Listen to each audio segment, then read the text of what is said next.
자, 이번에 주제를 좀 바꿔보겠습니다. 요즘 가장 지금 공방이 되고 있는 문제이기도 합니다. 정의연 문제 좀 다뤄볼 텐데 이용수 할머니 이제 더 이상 수요 집회 참석 안 하겠다 얘기를 그렇게 했고요. 기자회견하셨죠. 예, 오늘 수요일인데 아마 예정대로라면 12시부터 진행이 되는 걸로 알고 있습니다. 온라인으로 오늘 진행된다고 하는데 박주민 의원께서도 수요 집회 많이 참여를 하신 여러 번 상황이라 나가셨습니다. 예, 이번 사태 바라보는 시선 굉장히 안타까우실 것 같아요. 일단. 네, 뭐 여러 가지 안타깝죠. 안타깝고 또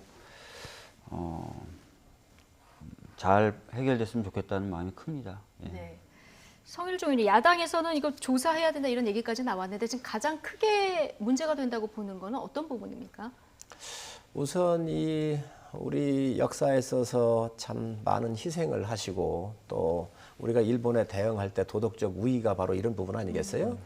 그래서 이런 부분들에 대해서 그동안 여러 가지 그 역사적으로 큰 고통을 받으시면서 그래도 우리 지금 대한민국 정부가 일본 정부하고 싸울 수 있는 도덕적 무기 중에 하나가 바로 이런 부분입니다. 예. 그래서 이 시민단체에서 이런 역할을 그동안 해오셨고 또 많은 업적이 있었다는 것도 저는 인정을 합니다.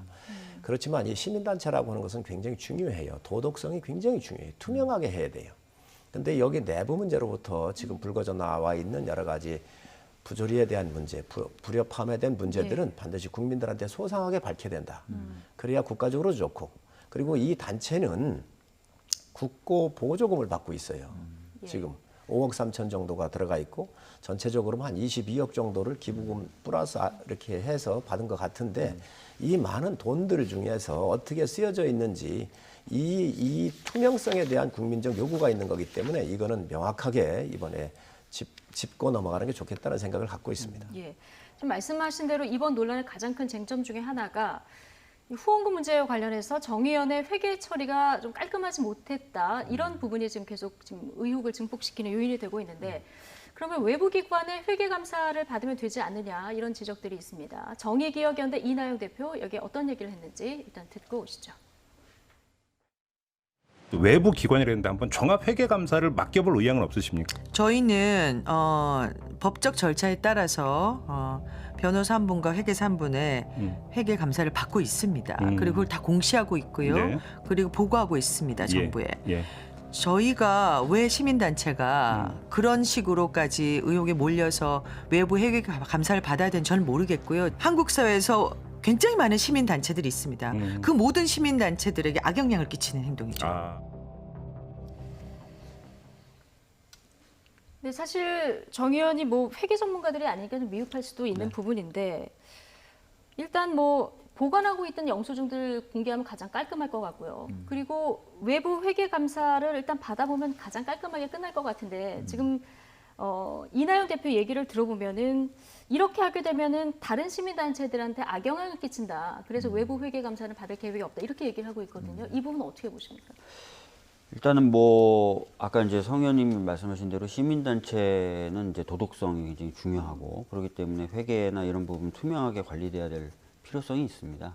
아마 이제 저도 이게 추측을 하는 건데 이나영 이사장님이 걱정하는 건 아마 지금 보면 지금까지 시민단체들이 워낙 규모가 작고 살림이 빠듯하고 소수의 인원으로 여러 가지 일을 처리하다 보니까 회계가 방금 말씀하셨던 것처럼 아주 깔끔하게 정리되어 있거나 그러지 못할 수도 있을 것 같아요. 그런 상태에서 이제 외부 회계 감사가 들어오면 여러 가지 억측이 생길 수도 있고 논쟁이 생길 수도 있어서 그렇게 걱정을 하시는 것 같은데 저는 뭐 전반적으로 좀 더 투명하게 회계가 관리되는 방향으로 변화되고 발전돼야 될 필요는 있다고 생각합니다. 예. 아니 이나영 대표께서 다른 시민단체가 이런 문제에 휘둘리지 않을까 걱정을 한다 그렇게 얘기를 하셨어요. 왜 다른 시민단체를 이나영 대표가 걱정을 해줘야 하죠? 본인이 관련되어 있는 이 정 의원에 관련된 문제를 영수증을 내놓으면 되는 겁니다. 국고에 보조금을 받았거든요. 그리고 시민들로부터 기부금을 받았거든요. 기부금을 받는다는 얘기는 국가가 인정한 단체예요, 법률로. 그래서 국가에 보고를 하게 되어 있고 그리고 이 기부금을 내신 분들은 연말 정산할 때에 세금 감면 혜택을 받고 있는 거예요. 그러면 국가의 시스템 안에 들어와 있는 거거든요. 그래서 이 부분에 대해서 지금 현재 이 부조리 문제, 여러 가지 부정에 대한 문제가 지금 불거져 나와 있는데 더더욱 본인이 나서 모든 회계를 다 내놓고 정밀하게 검증을 해달라고 해 옳지. 여기에서 공개를 못하는 이유가 다른 시민단체에 영향을 줄 수 있어서 그렇다? 이 해명이 납득이 안 간다. 그렇습니다. 어느 국민이 이걸 받아들이겠습니까? 저는 이 부분에 대해서는 빠른 시간 내에 지금 이 정의원에서 내놓고 모든 것을 저는 공개해야 한다고 생각을 합니다. 예. 그래야 국민 의혹이 해소가 될 수가 있거든요. 네. 일단 국세청도 회계 오류는 좀 있다 네. 이런 입장이에요. 국세청도 그렇고 예. 그다음에 아마 행안부가 관련된 자료를 좀 제출하라 그런 것 같아요. 그래서 아마 국세청과 행안부 차원에서 말씀하셨던 그런 점검 있을 것 같고 그 결과도 아마 나오지 굳이 않을까 싶습니다. 외부 회계 감사를 따로 안 받더라도 일단 행안부. 정부에서 일단 좀 예. 하고 있으니까 그거 좀 기다려 보시는 것도 방법일 것 같고요. 예. 또는 뭐 단체 차원에서 뭔가 좀 더 적극적으로 나서는 방법도 있겠죠. 예. 예. 회계는 가장 기본입니다. 지금 현재 이 정의원에서 쓴 그 아마 그 맥주집을 빌려가지고 행사를 하셨던 것 같은데 여기에서 3,300만 원을 썼다고 그랬어요. 예. 그런데 또 해명을 하는 걸 보니까 그 1년 내내 썼던 걸 모았다 그러는데 네. 회계는 그런 게 아니에요. 일별로 월별로 다 결산을 해서 정리하게 돼 있는 거예요. 그게 원칙이에요. 예. 그런데 이 3,300 썼는데 실질적으로 돈 나간 건 몇백만 원, 4,500만 원밖에 안 나갔다는 거 아닙니까? 그럼 나머지 돈이 어디 갔는가? 이 문제를 지금 제기하고 있는 것인데 예. 특히 이 정신대 할머니들에 대한 문제는 말이죠. 우리 국민 정서하고 관련이 있어요. 굉장히 중요한 문제예요. 외교 문제예요. 그렇기 때문에 우리 시민단체가 더 떳떳해져야 되고 특히 국민들께서 이 한 세대를 살아가면서 희생하셨던 할머니들에 대한 이 희생에 대해서 함께하고 아파하고 기부금을 내고 정부가 보조금을 넣은 건데 이런 부분에 대해서 이거를 저는 빠른 시간 내에 공개하지 않고 지금 다른 시민단체를 고민한다, 뭐 영향을 줄 수 있다 이런 얘기한다는 것은 있을 수가 없는 일이라고 생각을 일단 해서 지금 정의원 해명에서 보면 3,300만 원권 얘기를 하셨으니까 이게 1년 동안 쓴 비용이고 가장 많이 쓴 날의 그 비용을 대표로 이제 적었다 이렇게 해명을 하고 있는데 지금 오늘 100만 원 미만일 경우에는 안 적어도 되는 건지. 저도 뭐 이거- 회계 전문가가 아니라서 아닙니다. 그건 잘 모르겠는데요. 제가 말씀을 좀 드릴까요? 해명은 한 50군데에 쓴 돈을 뭉뚱그려서 가장 대표적인 장소명을 적어서 기재했다라고 해명을 하고 있는 것 같아요. 예. 기업인이시기도 하니까. 예, 지금 편의점 3,390만 원 정도를 썼는데 이것은 쓴 날짜에서부터 월별로 연별로 다 결산서상에 영수증까지 붙여서 보관하게 되어 있습니다. 그게 원칙. 그렇습니다. 그것을 전체적으로 다 통과를 해서 연말 결산을 하게 되는데 이 영수증을 다 가지고 있어요. 이 3,339만 원에 대한 모든 결산서가 일별로 월별로 정리되어 있기 때문에 그것만 내놓으면 금방 국민들이 납득을 할 겁니다. 예. 알겠습니다. 지금 그리고 윤미향 당선인을 둘러싼 의혹 중에 또 하나가 자녀 유학 비용을 두고도 지금 의혹이 나오고 있습니다. 어제 YTN에 출연했는데요. 윤미향 더불어시민당 당선인 자녀 유학 논란과 관련해서 이렇게 해명했습니다. 듣고 오시죠. 시민사회 단체 활동가가 늘 가난해야 된다라는 이야기는 저는 맞지 않다고 생각을 합니다. 또 시민사회 단체 임원을 맡고 있는 분들은 그 활동가로 일하는 분들이 제대로 노동의 대가를 충분히는 받지 못해도 그래도 최저 기본 생활을 할 수 있게끔 해주는 게 의무라고 생각을 하고요.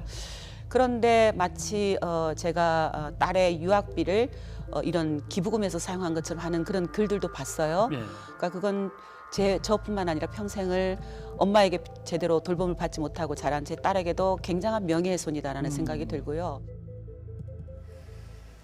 자, 이거는 나뿐만 아니라 딸에 대한 명예훼손에 해당한다. 이런 얘기까지 지금 듣고 오셨습니다. 일단 해명이 좀 구체적으로 나온 부분이 있는데 딸 유학비 남편의 과거 배상금으로 사용을 했다 이렇게 해명이 됐어요. 해명을 했는데 이 부분은 어떻게 들으셨습니까? 문제는 뭐냐면은 지난 그 5년간 이 윤미향 그 당선인의 부군과 당선자 자신이 냈었던 그 소득세가 643만 원이에요.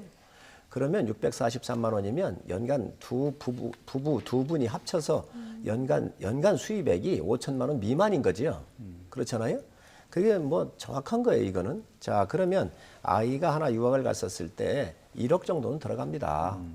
예. 기본적으로 들어가거든요. 그런데 지금 이 근데 그 부군께서 첫해는 장학금을 받았다 이렇게 자, 얘기를 했거든요. 그런데 예. 2016년에 이 대학원 가고 2017년에 가고 2018년도에 1억 9천만 원의 부군께서 국가로부터 보상금을 받았다 그 얘기예요.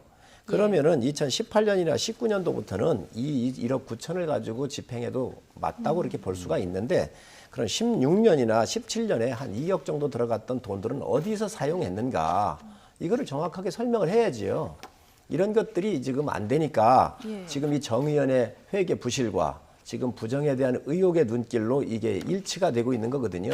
혹시 이 돈이 이쪽으로 가지 않았는가 이런 부분에 대한 오해가 있으니까 바로 이 부분도 당사자가 정확하게 해명을 하고 또 이 회계 부분, 정 의원의 회계 부분도 본인이 밝혀주면 이건 자연스럽게 지나갈 수가 있는데 이걸 자꾸 정치적인 프레임으로 가서 친일과 반일로 가고 있는 것은 굉장히 불행한 일입니다. 그 딸 유학 관련돼서 이제 아무래도 안 그래도 곽상도 의원님이 그 간첩 조작 사건의 피해자로서 배상금을 받은 건 2018년인데 딸이 이제 2016년부터 유학을 간 것 아니냐. 그래서 2년의 공백이 있다는 문제 제기를 하셨는데 뭐 해명 관련돼서 나온 그 기사를 좀 보니까 2016년부터 학교를 다닌 건 아니고 2018년부터 학교를 다녔다 그러더라고요. 그러니까 학교 입학 허가는 이제 2016년에 받았는데 실제로 2016년에는 이제 대학을 처음에 가서 어학연수 겸 어학연수 대학을 뭐 일단 다녔고 했고. 본인이 가고 싶은 UCLA 그 대학원은 2018년 2018년부터 가을 학기부터 시작했다 이렇게 다녔다는 해명을 거죠. 하더라고요. 그래서 이제 그게 시기적으로 안 맞는 건 아니다. 뭐 이런 얘기를 어찌됐든 하더라고요. 16년과 17년에 그러면 경비는 어떻게 됐는가. 그렇잖아요. 학교에 기숙사도 없었기 때문에 더 많은 돈이 들어갈 수도 있어요. 어차피 이 돈은 대개 유학을 가면 연간 8천에서 1억 정도가 들어가니까 이 부분은 분명히 이 당선자가 명쾌하게 해결해야 합니다. 예.